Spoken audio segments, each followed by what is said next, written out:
क्या आप जानते हैं कि आपके खाने की आदतें सिर्फ आपके शरीर को ही नहीं बल्कि आपकी आत्मा को भी प्रभावित करती हैं? सोचिए, जो मांस हम खाते हैं, क्या वह हमें ताकत देता है या हमारे कर्मों पर एक गहरा बोझ बन जाता है? मांसाहार पुण्य है या पाप? यह सवाल हजारों सालों से लोगों के मन में है। लेकिन अगर यह सवाल भगवान श्री कृष्ण से पूछा जाए तो उनका जवाब क्या होगा? आज हम आपको सुनाने जा रहे हैं एक ऐसी कहानी जिसमें अर्जुन ने यही सवाल श्री कृष्ण से पूछा। जो जवाब मिला वह न सिर्फ चौंकाने वाला था बल्कि आपकी सोच बदलने पर मजबूर कर देगा। क्या आप सच में जानना चाहते हैं कि आपके खाने का आपके जीवन और कर्मों पर क्या असर पड़ता है? अगर हाँ, तो इस कहानी को अंत तक जरूर सुनें, क्योंकि इसका हर शब्द आपके जीवन को एक नई दिशा दे सकता है। स्वागत है आपका ट्रूथ एंड फैक्ट एसजे पर, जहां हम आपको प्रेरणादायक कहानियों के माध्यम से जीवन के गहरे सत्य और धर्म के अनमोल ज्ञान से जोड़ते हैं। यहाँ हर कहानी आपको सोचने पर मजबूर करती है और आपके जीवन में एक नई रोशनी लेकर आती है। तो चलिए आज की यात्रा शुरू करते हैं। युद्ध समाप्त हो चुका था। कुरुक्षेत्र की रणभूमि अब शांत थी, लेकिन अर्जुन के मन में कई प्रश्न उठ रहे थे। वह श्री कृष्ण के पास पहुंचे, जिनकी दिव्य मुस्कान हमेशा उनके लिए मार्गदर्शक बनती थी। अर्जुन ने पूछा, मधुसूदन, मैं एक बात को लेकर बहुत परेशान हूं।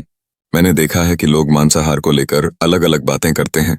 कुछ इसे अपना अधिकार मानते हैं तो कुछ इसे पाप लो। लेकिन सच क्या है? मांस खाना धर्म है या अधर्म? श्री कृष्ण ने मुस्कुराते हुए कहा, पार्थ, यह सवाल जितना सरल दिखता है उतना ही गहरा है। आओ, मैं तुम्हें एक कथा सुनाता हूं। यह कथा तुम्हारे सभी सवालों का उत्तर देगी। और इसी के साथ श्री कृष्ण ने अर्जुन को एक शिकारी और ऋषि की कथा सुनानी शुरू की, जो मांसाहार के असली प्रभाव को समझाने वाली थी। यह कथा न केवल अर्जुन के मन को शांत करने वाली थी, बल्कि हमारे जीवन को भी एक नई दिशा देने वाली है। क्या आप तैयार हैं इस अद्भुत कथा को सुनने के लिए? बहुत समय पहले की बात है। एक घने जंगल के बीच एक पवित्र आश्रम था, जहां महर्षि विभान अपनी साधना में लीन रहते थे। उनका जीवन पूरी तरह सात्विक था। उन्होंने अपनी तपस्या और ज्ञान से जंगल के सभी जीवों का विश्वास जीत लिया था। वन के पशु पक्षी उनके सच्चे मित्र थे। आश्रम के आसपास का इलाका इतना शांत था कि लगता जैसे प्रकृति स्वयं उनकी आराधना में शामिल हो गई हो। एक दिन ऋषि ने देखा कि एक घायल हिरण लड़खड़ाते हुए आश्रम की ओर भाग रहा है। उसके शरीर पर तीर के गहरे घाव थे और वह दर्द से कांप रहा था। हिरण ऋषि के पास आकर गिर पड़ा। ऋषि ने अपने कमंडल से पानी निकाला और उसके घावों को धोकर उपचार किया। उनकी ममता और करुणा ने हिरण को थोड़ा राहत दी। कुछ ही देर बाद एक शिकारी वहां पहुंचा। वह बड़ा भयंकर दिखता था। उसकी आंखों में क्रोध और लालच की चमक थी। उसके हाथ में धनुष और पीठ पर भरे हुए तीर थे। शिकारी ने ऋषि से पूछा, हे ऋषिवर, क्या आपने इस ओर से एक हिरण को भागते देखा है? वह मेरा शिकार है, उसे पकड़ने में मेरी मदद करें। महर्षि ने अपनी आंखें बंद की और कुछ देर मौन साधना के बाद बोले, शिकारी, यह वन सभी प्राणियों का घर है। यहाँ हर प्राणी स्वतंत्र है। मैंने हिरण को देखा है, लेकिन मैं तुम्हें उसका मार्ग नहीं दिखा सकता। क्या तुम जानते हो कि हर जीव में भगवान का वास होता है? शिकारी यह सुनकर हंस पड़ा और बोला, महाराज, मैं भी तो भगवान की ही सृष्टि हूं। मुझे भी भोजन चाहिए। अगर मैं शिकार नहीं करूंगा तो मेरा परिवार भूखा मर जाएगा। क्या यह धर्म नहीं है कि मैं अपने परिवार का पेट भरूं? ऋषि गंभीर हो गए। उन्होंने शिकारी से कहा, शिकार करना केवल तुम्हारे परिवार का पेट भरने का साधन नहीं है, यह तुम्हारी आत्मा को दूषित कर रहा है। क्या तुम जानते हो कि जो मांस तुम खाते हो वह केवल तुम्हारे शरीर को तृप्त करता है, लेकिन तुम्हारी आत्मा पर पाप का बोझ डालता है। हर जीव के जीवन का अधिकार है। शिकारी ने क्रोध से कहा, महाराज, आप जैसे लोग बड़े आदर्शवादी बातें करते हैं, लेकिन क्या आपने कभी भूख का असली दर्द महसूस किया है? मैं मांसाहारी हूं और यह मेरी आवश्यकता है। ऋषि ने शांत भाव से उत्तर दिया, आवश्यकता और आदत में फर्क है। शिकारी, मैं तुम्हें एक सत्य कथा सुनाता हूं जो तुम्हें यह समझने में मदद करेगी कि मांसाहार का वास्तविक परिणाम क्या है। कई वर्षों पहले की बात है। विदर्भ राज्य के राजा प्रमोद बड़े यशस्वी और पराक्रमी थे, लेकिन उनकी एक कमजोरी थी, भोजन। उन्हें स्वादिष्ट और तामसिक भोजन का बहुत शौक था। उनके महल में हर दिन शाही भोज होता, जिसमें बड़ी मात्रा में मांस परोसा जाता। एक दिन राजा ने अपने मुख्य रसोइये से कहा, आज का भोजन कुछ खास होना चाहिए। मैं ऐसा स्वाद चाहता हूं जो मैंने पहले कभी न चखा हो। रसोइये ने राजा की आज्ञा का पालन करते हुए दुर्लभ पक्षियों और जानवरों का शिकार करवाया। पूरे महल में खुशबू फैल गई। भोजन के बाद राजा प्रमोद ने संतुष्टि भरी सांस ली और कहा, आज का भोजन अद्वितीय था। लेकिन उसी रात राजा को एक भयानक सपना आया। उन्होंने देखा कि जिन जानवरों का उन्होंने शिकार करवाया था वे सभी उनके सामने खड़े होकर रो रहे थे। उनकी आंखों में दर्द और क्रोध था। एक बूढ़ा हिरण राजा के पास आया और कहा, हे राजन, आप शक्तिशाली हैं, लेकिन आपने हमारे परिवार को नष्ट कर दिया। हमारी प्रार्थनाएं और दुख का परिणाम जल्द ही आपको भोगना होगा। राजा चौंक कर जाग गए। वह पसीने में तरबतर थे। अगले दिन राजा ने अपने मंत्रियों और पुरोहितों को बुलाया और अपने सपने के बारे में बताया।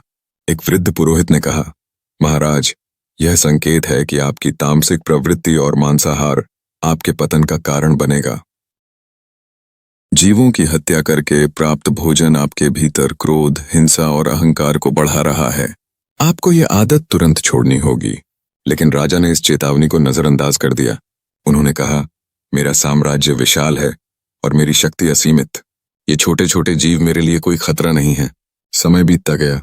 राजा प्रमोद की तामसिक प्रवृत्ति बढ़ती गई। उनकी सेना अधिक से अधिक जानवरों का शिकार करने लगी। जंगल उजाड़ हो गए और पशु पक्षी कम होने लगे। एक दिन राज्य में भयंकर अकाल पड़ा। नदियां सूख गईं, फसलें बर्बाद हो गईं। जानवरों की कमी के कारण जंगल भी वीरान हो गया। राजा ने राज्य भर के साधुओं और पंडितों को बुलाया और इस आपदा का कारण पूछा। एक साधु ने कहा, राजन, यह आपकी तामसिक प्रवृत्ति का परिणाम है। आपने निर्दोष प्राणियों का वध करके उनके कष्ट का कारण बना। उनकी पीड़ा ने प्रकृति को क्रोधित कर दिया है। यदि आप प्रायश्चित करना चाहते हैं तो मांसाहार का त्याग करें और पशुओं की रक्षा करें। राजा ने इस बार साधु की बात मानी। उन्होंने राज्य में मांसाहार पर प्रतिबंध लगा दिया। स्वयं भी सात्विक भोजन अपनाया और अपने कर्मों का प्रायश्चित किया। धीरे धीरे राज्य में सुख समृद्धि लौट आई। ऋषि ने शिकारी से कहा, शिकारी, राजा प्रमोद की तरह तुम्हारे पास भी एक विकल्प है। तुम अपने परिवार का पेट भरने के लिए हिंसा का मार्ग चुन सकते हो या अपने जीवन को सात्विक और अहिंसक बना सकते हो। याद रखो, प्रकृति हर कर्म का हिसाब रखती है। जो तुम दूसरों के साथ करोगे वही तुम्हारे साथ होगा। शिकारी ने सिर झुकाया। वह ऋषि की बातों से प्रभावित हुआ। उसने कहा, महाराज, मैंने अपने जीवन में कभी ऐसा नहीं सोचा था।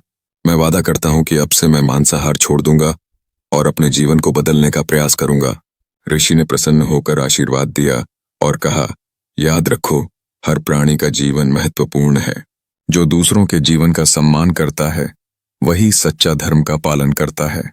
यह कथा हमें सिखाती है कि हमारा आहार केवल हमारे शरीर को ही नहीं बल्कि हमारी आत्मा, हमारे विचारों और हमारे कर्मों को भी प्रभावित करता है। मांसाहार से जुड़ी हिंसा न केवल प्रकृति के संतुलन को बिगाड़ती है बल्कि हमारे जीवन में पाप का बोझ बढ़ाती है। अहिंसा और करुणा का मार्ग ही सच्चे धर्म का मार्ग है। भगवान श्री कृष्ण के उपदेश हमें यह सिखाते हैं कि मांसाहार केवल शारीरिक भूख को शांत करने का माध्यम नहीं है बल्कि यह हमारे कर्म, आत्मा और जीवन की दिशा पर गहरा प्रभाव डालता है।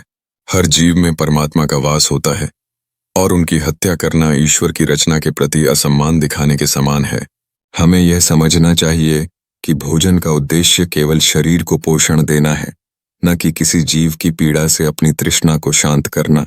श्री कृष्ण कहते हैं कि सात्विक भोजन आत्मा को शुद्ध करता है, जबकि तामसिक भोजन हमारी मानसिक और आध्यात्मिक ऊर्जा को कमजोर करता है।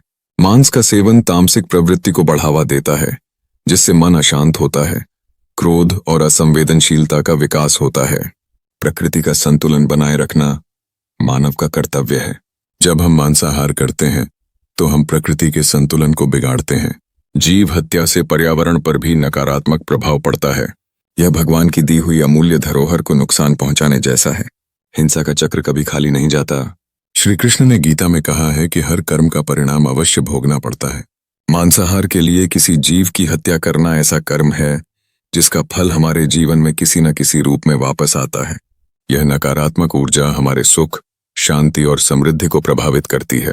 शुद्ध और सात्विक जीवन जीने के लिए करुणा और अहिंसा के मार्ग पर चलना आवश्यक है। अहिंसा केवल बाहरी आचरण नहीं है बल्कि यह हमारे विचारों और कर्मों में परिलक्षित होती है। जीवों के प्रति करुणा दिखाना हमें मानसिक शांति प्रदान करता है और आत्मा को पवित्र बनाता है। मांसाहार का त्याग आत्मसंयम और आत्मनिर्भरता का प्रतीक है। श्री कृष्ण ने गीता में आत्मसंयम को तपस्या का सर्वोच्च रूप बताया है। जब हम अपने स्वाद और तृष्णा पर नियंत्रण रखते हैं तो यह हमारी आत्मा को मजबूत और मन को स्थिर करता है।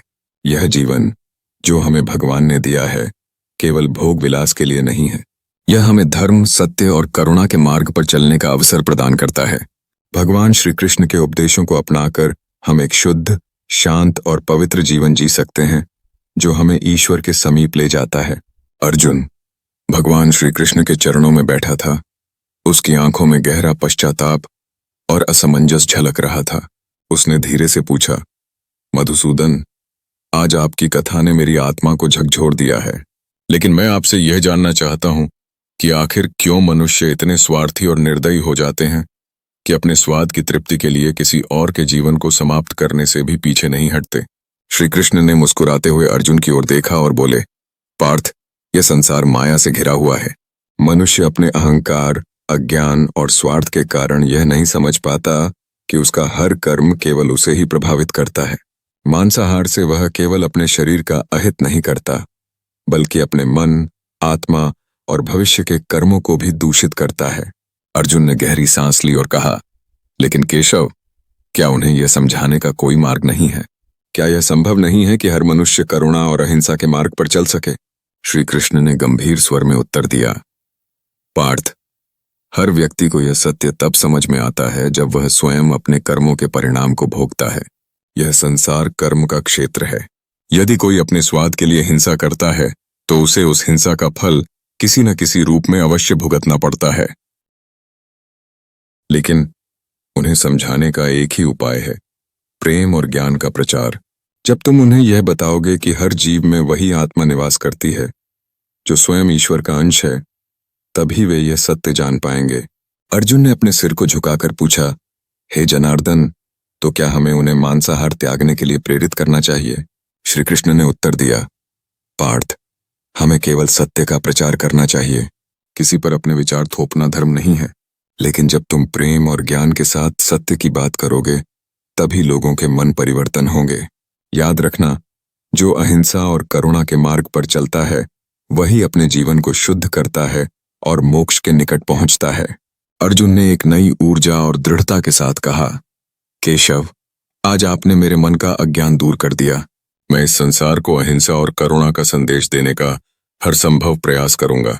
श्री कृष्ण ने मुस्कुराते हुए अर्जुन के कंधे पर हाथ रखा और कहा, यह मेरा कर्तव्य है कि तुम्हें मार्ग दिखाऊं, पार्थ, लेकिन यह तुम्हारा कर्म है कि उस मार्ग पर चलो। याद रखना, जो दूसरों के जीवन का आदर करता है वह स्वयं अपने जीवन को पूजनीय बनाता है। अर्जुन ने अपने दोनों हाथ जोड़कर कहा, आपके उपदेश मेरे जीवन का मार्गदर्शन करेंगे माधव। मैं अब इस सत्य को अपने जीवन में अपनाऊंगा और दूसरों को भी प्रेरित करूंगा। श्री कृष्ण ने मुस्कुराते हुए कहा, जाओ पार्थ, अपने कर्मों से संसार को अहिंसा, करुणा और सत्य का संदेश दो। यही सच्चा धर्म है। अर्जुन ने सिर झुकाया और मन ही मन यह प्रण लिया कि वह जीवन भर मांसाहार के विरुद्ध संदेश फैलाएगा और श्री कृष्ण के उपदेशों को अपने कर्मों में उतारेगा।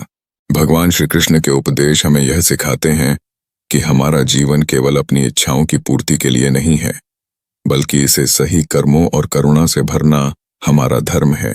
आज की इस कथा और विचारों को सुनने के बाद हर व्यक्ति को यह सोचने की जरूरत है कि क्या हम सच में अपने जीवन के उद्देश्य को समझ पा रहे हैं।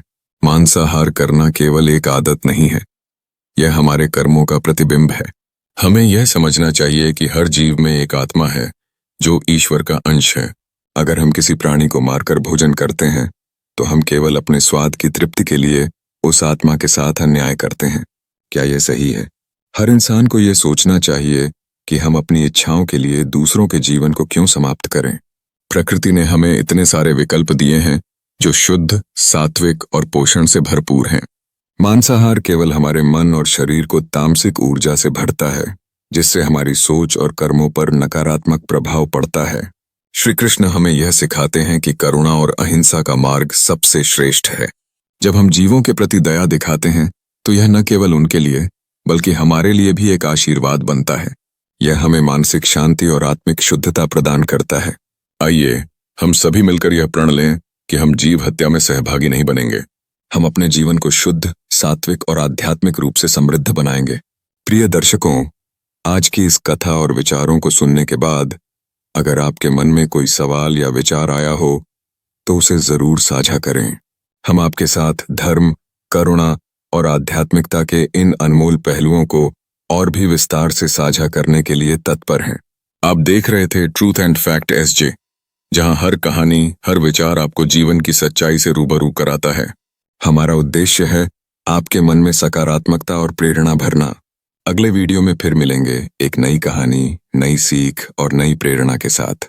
तब तक स्वयं से जुड़ें, अपने कर्मों को शुद्ध करें और हमेशा सच्चाई और धर्म के मार्ग पर चलें। धन्यवाद और आपका दिन शुभ हो।